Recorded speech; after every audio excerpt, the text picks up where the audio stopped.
بسم اللہ الرحمن الرحیم۔ ناظرین محترم السلام علیکم، میں کیسر مرزا آپ سے مخاطب ہوں۔ ناظرین، انپریڈکٹیبل پرسنالٹی کے طور پر سامنے آنے والے chief justice of Pakistan justice Yahya Afridi صاحب کی صدارت میں آج فل کورٹ کی اہم ترین میٹنگ ہوتی ہے۔ اس میٹنگ کے جو احوال ہیں وہ بھی آپ کے سامنے رکھیں گے اور ساتھ ہی اس پر بھی بات کریں گے کہ حکومت نے چیف جسٹس آف پاکستان کے متعلق جو معلومات حاصل کی تھیں، جو اندازے لگائے تھے، کیا اسی کے مطابق ہی معاملات آگے بڑھیں گے یا حکومت کو اپنے اس فیصلے پر پے کرنا پڑے گا۔ اس کے علاوہ حکومت اور اتحادی جو پولیٹیکل پارٹیز ہیں، انہوں نے آئینی بینچ کے لیے اہم جو مشاورت ہے وہ مکمل کر لی ہے اور آپ کو یہ بھی بتائیں گے کہ حکومت اس بینچ کی سربراہی کون سے جسٹس کو دینے کے لیے تیار ہو گئی ہے۔ اس حوالے سے جو اعتماد ہے وہ حاصل کیا گیا ہے، اس کے متعلق بھی آپ کے ساتھ اہم معلومات شیئر کریں گے۔ اس کے علاوہ پاکستان تحریک انصاف کی طرف سے فلور کراسنگ کرنے والے اپنے اراکین اسمبلی کے خلاف واقعی کارروائی جو ہے وہ عمل میں لائی جائے گی یا کہ حکومت پارٹی میں توڑ پھوڑ کے خدشہ کے پیش نظر اس معاملے کو سیاسی مصلحت کی نظر کر دے گی۔ آج پارلیمانی پارٹی کا اہم اجلاس بھی ہوا، اس میں اہم واقعات بھی رونما ہوئے۔ ایک فلور کراسنگ کرنے کے الزام پر ایک رکن اسمبلی کو اجلاس سے باہر بھی نکال دیا گیا۔ یہ آخر کیا ہونے والا ہے، پی ٹی آئی کیا کرنے والی ہے، کس سمت پر جو ہے وہ آگے چلے گی، اس پر بھی بات ہوگی۔ اس کے علاوہ میاں نواز شریف صاحب جو ہے وہ دورہ امریکہ پر ہیں، ان کے دورہ امریکہ میں مصروفیات کے حوالے سے انسائیڈ سٹوریز ہیں وہ بھی آپ کے ساتھ شیئر کی جائیں گی۔ اس سے پہلے آگے بڑھیں ناظرین، آپ سے گزارش ہے کہ ہمارے چینل کو اگر آپ نے ابھی تک سبسکرائب نہیں کیا تو اسے سبسکرائب کر دیں، ویڈیو کو لائک اور شیئر بھی کریں اور ساتھ کامنٹس باکس میں اپنے کامنٹس بھی دیں۔ ناظرین، سب سے پہلے آتے ہیں آج کا جو اہم ترین اجلاس تھا فل کورٹ کا، اس کے حوالے سے بات کرتے ہیں۔ چیف جسٹس کی صدارت میں یہ پہلا اجلاس تھا جو آج منعقد ہوا۔ جو بھی چیف جسٹس آتا ہے وہ سب سے پہلے فل کورٹ میٹنگ کال کرتا ہے اور یہ اس میٹنگ میں ابتدائی خد و خال طے کیے جاتے ہیں کہ وہ آئندہ سے کیا کریں گے اور کیا کیا جا سکتا ہے۔ اس حوالے سے جو اعلامیہ جاری کیا گیا اس کے مطابق 59,000 اور 200 کے قریب جو ہیں وہ کیسز وہ اس وقت سپریم کورٹ میں پینڈنگ ہے۔ یہ بہت بڑا فگر ہے اور اس حوالے سے مختلف ججز کی تجاویز بھی سامنے آئیں اور ان کیسز کو کیسے نپٹایا جائے گا، ان کیسز کے حوالے سے جو لوگوں کے تحفظات ہیں اس کو سپریم کورٹ کیسے دور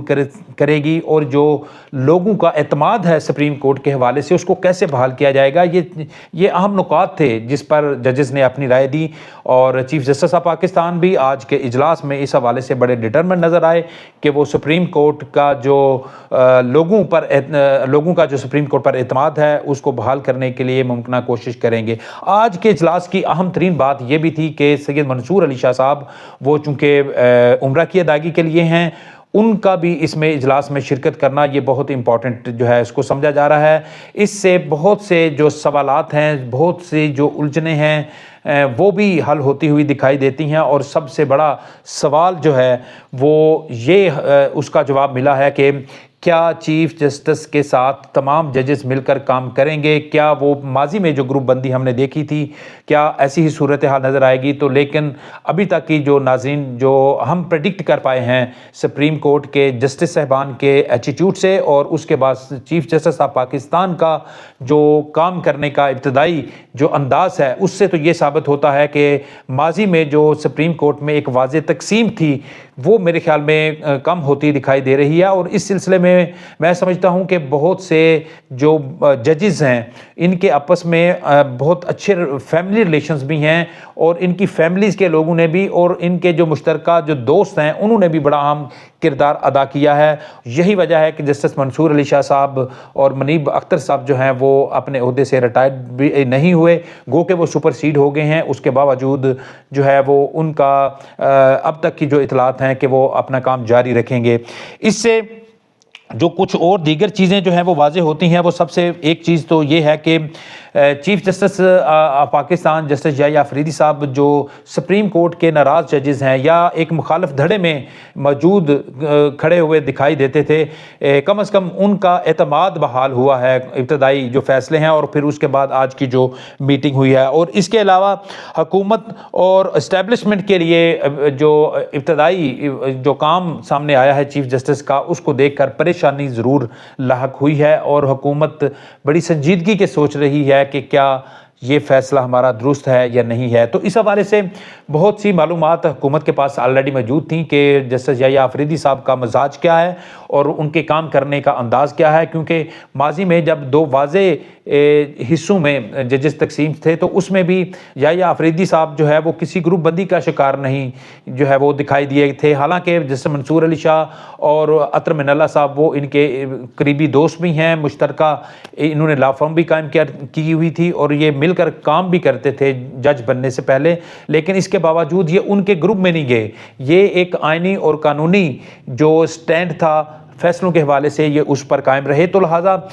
مجھے نہیں لگتا کہ آنے والے دنوں میں حکومت یا اسٹیبلشمنٹ جو چیف جسٹس صاحب کے حوالے سے جو ان کے اندازے تھے یا جو معلومات تھیں اس کے مطابق کوئی ان سے کوئی ریلیف حاصل کر سکیں گے۔ خیر یہ ابتدائی باتیں ہیں، ابھی آنے والے دنوں میں دیکھتے ہیں کہ آگے کیا ہونے والا ہے، کیونکہ یہ بڑی سنجیدگی کے ساتھ حکومتی حلقوں میں اس معاملے پہ کو لیا گیا ہے، کیونکہ حکومت کا ایک اندازہ تو یہ بھی غلط ہوا کہ منصور علی شاہ صاحب اور دوسرے جو جسٹس منیب اختر صاحب وہ استعفیٰ دے دیں گے، ایک وہ اندازہ غلط ہوا، پھر اس کے بعد جو چیف جسٹس صاحب نے ان کو ساتھ ملا کر آگے چلنے کا جو اندیا دیا ہے یہ بھی حکومت کا اندازہ غلط ہوا۔ یہی وجہ ہے کہ اب 27ویں ترمیم کے حوالے سے بھی ابتدائی مشاورت شروع ہو چکی ہے۔ وزیر اعظم اور بلاول بھٹو زرداری کی اس حوالے سے جو گزشتہ روز ہونے والی میٹنگ ہے یہ بھی بہت اہم ہے، اور اس میٹنگ کا بنیادی نقطہ اور بنیادی ایجنڈا بھی یہی تھا کہ حکومت آئندہ جو ترمیم ہے اس کو کیسے آگے لے کر چلے گی۔ اگر اس کو بھی چیلنج کر دیا گیا، ابھی تو یہ والی جو ترمیم ہے یہ بھی کورٹ میں چیلنج ہوگی بلکہ ہو چکی ہے، اس پہ دیکھتے ہیں کہ کیا ہوتا ہے، تو اگلی جو ترمیم ہے اس کو تنازعات سے بچانے کے لیے کیا کیا جائے گا، تو یہ ان تمام امور کے حوالے سے بھی بات ہوئی۔ پھر اس کے علاوہ جو چیف جسٹس کا ابتدائی کنڈکٹ ہے ان کا چیف جسٹس بننے کے بعد اس پہ بھی جو ہے وہ تفصیلی غور کیا گیا، لیکن یہ ابتدائی مشاورت ہے، آگے والے دنوں میں دیکھتے ہیں کہ کیا ہونے والا ہے۔ اور حکومت فی الوقت سپریم جوڈیشل کونسل کا جو اجلاس ہے جو 8 نومبر کو طلب کیا گیا ہے اس اجلاس کا انتظار کر رہی ہے کہ اس اجلاس میں چیف جسٹس آف پاکستان کیا کریں گے، کیونکہ اس اجلاس میں جو بہت سے جسٹس ہیں جن کے ریفرنس دائر ہوئے ہیں ان کے خلاف جو انکوائریز ہیں، ان کے خلاف جو ایلیگیشنز لگے ہیں، اس پر چیف جسٹس جو ہے وہ کس حد تک سنجیدہ کارروائی کرتے ہیں۔ تو اس اجلاس کی کارروائی کے بعد بھی جو ہے بہت سے جو چیزیں جو ہے وہ واضح ہوں گی، اس کے بعد پھر حکومت کوئی آگے فیصلہ کرے گی کہ انہوں نے کس سمت میں آگے بڑھنا ہے۔ ایک اور اہم موضوع ہے ناظرین، اس کے بارے میں بھی آپ کو بتائیں کہ حکومت نے جو آئینی بینچ بنانا ہے اس کی سربراہی کے لیے ابتدائی مشاورت جو ہے وہ ہوئی ہے۔ اس میں جو حکومتی جماعت ہے پاکستان پیپلز پارٹی، مسلم لیگ نون، MQM اور دیگر جو ان کے اتحادی ہیں ان کا اتفاق ہو چکا ہے، اور ابتدائی اطلاع کے مطابق حکومت جسٹس امین الدین خان کو اس بینچ کی سربراہی دینا چاہتی ہے، اور اس سلسلے میں تمام جو پارٹیز ہیں ان میں اتفاق پایا جاتا ہے۔ اب سوال یہ پیدا ہوتا ہے کہ جسٹس امین الدین صاحب جو ہے وہ سینیارٹی میں تیسرے نمبر پر آتے ہیں، تو کیا تیسرے نمبر والے جج کو جو ہے وہ اس بینچ کا سربراہ بنایا جائے گا؟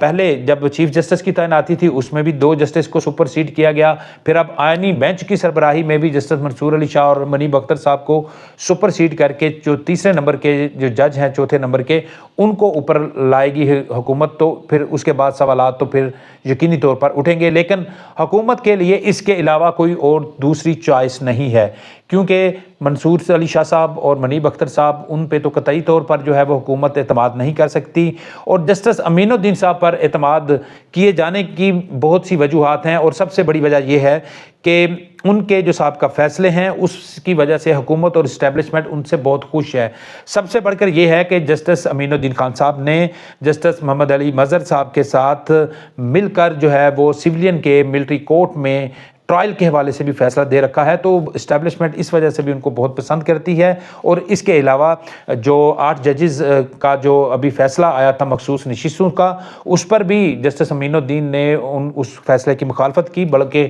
ان کی طرف سے سخت ترین نوٹ بھی لکھا گیا۔ ان کا یہ کہنا کہ سپریم کورٹ کے ان فیصلوں کو نہیں مانا جانا چاہیے جو آئین کی اصل روح کے متصادم ہو، جو اس کے اینٹی ہوں۔ تو یہ ایک بڑا ایک جسٹس کا یہ بیان اور یہ ان کا بات کرنا، اس کو خصوصی طور پر دیکھا گیا، کیونکہ ایک جسٹس جو ہیں وہ اپنے فیصلے میں یہ کہتے ہیں کہ سپریم کورٹ کے فیصلوں پر عمل نہ کیا جائے۔ تو یہ ان کی طرف سے جو واضح اشارہ تھا۔ اس کے بعد حکومت اور اسٹیبلشمنٹ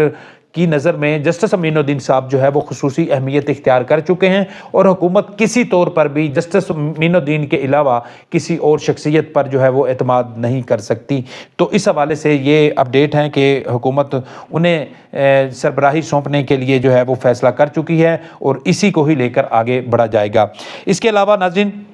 ہمارا تیسرا موضوع ہے کہ پی ٹی آئی میں بہت سے ابھی جو ہے وہ فیصلے ہو رہے ہیں۔ آج پارلیمانی پارٹی کا ان کا اجلاس بھی ہوا۔ اس میں سب سے امپورٹنٹ جو نقطہ تھا وہ یہ تھا کہ اس میں انہوں نے فلور کراسنگ کے الزام میں اسلم گھمن صاحب ہیں M N A P T I کے، سیالکوٹ سے ان کا تعلق ہے، ان کو پارٹی کے اجلاس سے نکال دیا۔ گو کہ اس میں بہت سے معاملات کے حوالے سے مشاورت ہونا تھی، ان پہ الزام تھا، ان کو نوٹس بھی جاری ہوا ہے۔ تو پھر جب ہی وہ اجلاس میں پہنچے تو پھر اس میں اعتراض اٹھایا گیا کہ جب تک یہ نوٹس کا جواب نہیں دیتے، پھر اس پر نوٹس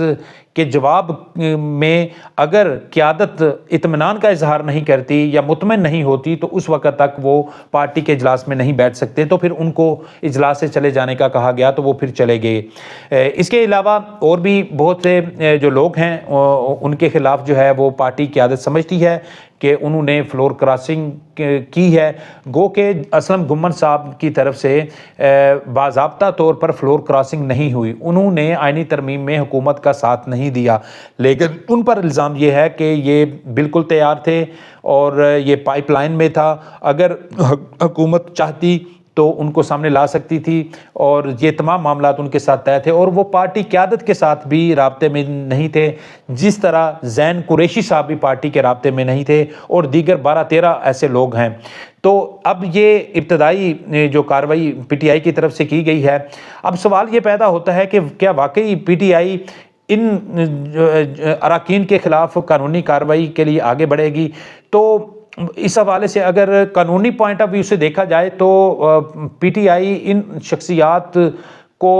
اراکین اسمبلی کی نشست سے فارغ نہیں کر سکتی۔ اس کی وجہ یہ ہے کہ انہوں نے کوئی فلور کراسنگ باضابطہ طور پر نہیں کی، یعنی کہ انہوں نے ووٹ جو ہے اپنے پارٹی کے مخالف فریق کو نہیں دیا، گو کہ حکومت کے اپنی پارٹی کے ساتھ رابطے میں نہیں تھے، لیکن جب ان کو ڈی سیٹ کرنے کے لیے یا ان پر جو لگائے گئے الزامات ہیں یا ان کے نوٹس کے جواب میں جو پی ٹی آئی کی قیادت فیصلہ کرتی ہے کہ ان سے استعفیٰ لیا جائے یا ان کو پارٹی سے نکالا جائے، تو وہ چیلنج ہو جائے گا، اور الیکشن کمیشن آف پاکستان کسی ٹھوس الزام کی بنیاد پر جو ہے وہ ان کے خلاف کارروائی نہیں کرے گی جب تک واضح طور پر جو ہے وہ ان کی طرف سے پارٹی کے فیصلے کی حکم عدولی نہیں ہوتی۔ تو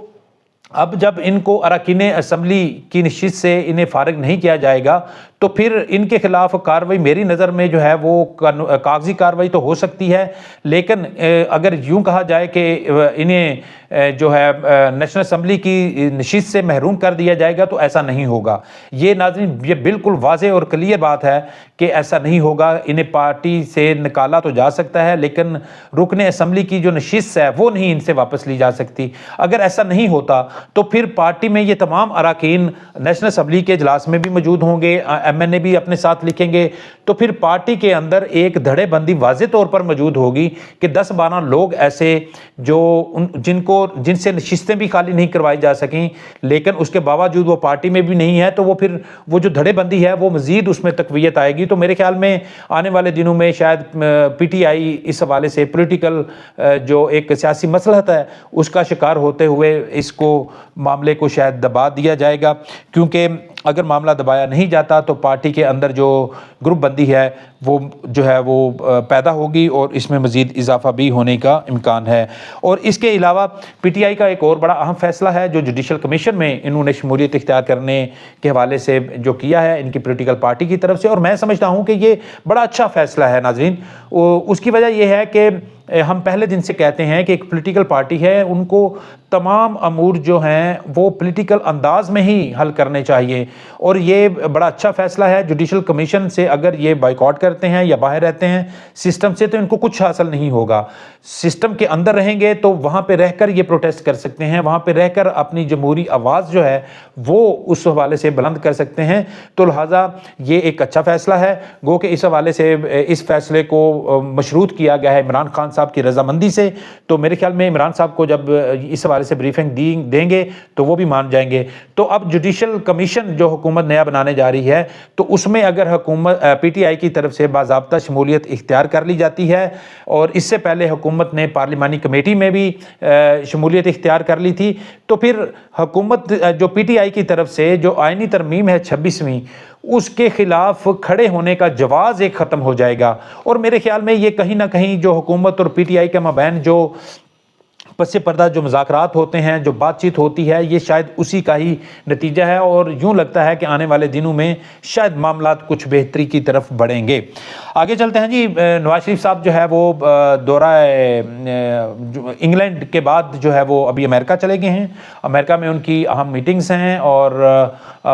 گو کہ یہ نجی نوعیت کا ان کا دورہ ہے۔ آپ کو پتہ ہے کہ یہ دورے ہوتے تو نجی نوعیت کے ہی ہیں، لیکن ان نجی نوعیت کے دوروں میں بہت سی باتیں بھی ہوتی ہیں، بہت سی ملاقاتیں بھی ہوتی ہیں، بہت سے فیصلے بھی ہوتے ہیں، اور امریکہ آپ کو پتہ ہے کہ امریکہ کی طرف سے اس وقت بڑا زبردست جو ہے وہ دباؤ ہے حکومت پر کہ عمران خان صاحب کو رہا کیا جائے، اور ممکنہ طور پر عمران خان صاحب کی رہائی کے حوالے سے امریکہ میں کچھ ملاقاتیں بھی ہوں، کیونکہ اس وقت امریکہ کی جو پولیٹیکل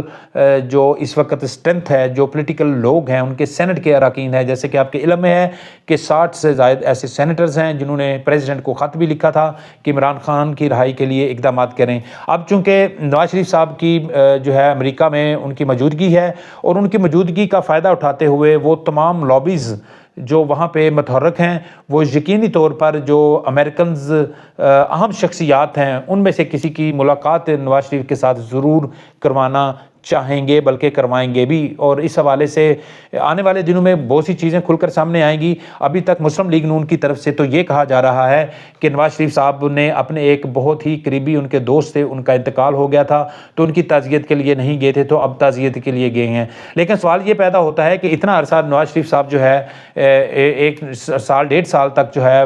بلکہ اس سے بھی زیادہ عرصے تک ان سے تعزیت کے لیے نہیں جا سکے، تو اب اس موقع پر جو ہے ان کا وہاں پہ امریکہ میں جانا جو ہے وہ کچھ سمجھ سے بالا تر ہے۔ لیکن خیر وہ پارٹی کا ان کی پارٹی کے حوالے سے ان کا بیان ہے، لیکن میرے خیال میں کچھ چیزیں جو ہیں وہ پس پردہ طے ہو رہی ہیں، اور یا طے ہونے کی کوشش ہو رہی ہے۔ دیکھتے ہیں جی آنے والے دنوں میں اونٹ کس کروٹ بیٹھتا ہے۔ اب تک ناظرین اتنا ہی، پھر آپ کی خدمت میں دوبارہ حاضر ہوں گے، اس وقت تک اجازت دیجیے، اللہ حافظ۔